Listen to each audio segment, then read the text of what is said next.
The first downloadable add-on for Left 4 Dead 2, ominously titled The Passing, takes Coach, Nick, Rochelle, and Ellis on yet another trek through the zombie-filled streets of New Orleans. The new campaign is only 3 chapters long, but it lasts about as long as all the others. The first section begins with a rendezvous with the survivors from the original Left 4 Dead, but after a brief but enjoyable exchange, you're off into the back alleys, through buildings, and across streets as you head to your destination. These environs feel familiar, and the raging storm gives everything a washed-out feel. No pun intended. You won't want to miss the graffiti in the pool hall bathroom, and you definitely won't want to turn on the speaker system in the park. But aside from these touches, this section doesn't have much to offer in the way of environmental novelty. This second section takes you underground into some claustrophobic basements and sewers, complete with spook jokes, and the third section is one long last stand that takes the form of a scavenge game.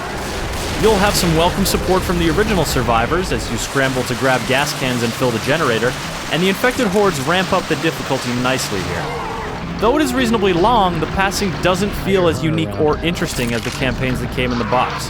The scenery and gimmicks are largely familiar, making this add-on campaign feel like more of the same. That's not to say it isn't good, because it is. It just isn't great. There are a few other new elements worth mentioning, like footlockers jammed full of helpful items and a powerful yet rare new gun. There are new achievements, as well as a new breed of uncommon common infected, the Fallen Survivor, who drops a few helpful items when you put them down. The big addition here is a new gameplay mode called Mutations, which hosts weekly rotating variants on existing modes. The first week featured Realism Versus, which stuck the survivors with realism restrictions, but let the infected retain their ability to view character silhouettes.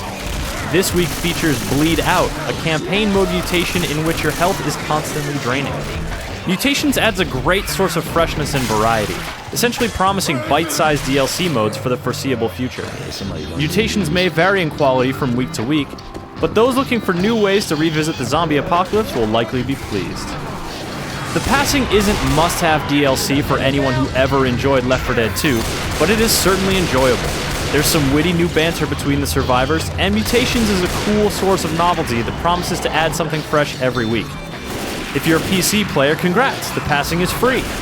Xbox 360 owners will have to pony up $7 for the privilege, but if you are still playing or were thinking about how fun it would be to revisit Left 4 Dead 2, The Passing is a good bet.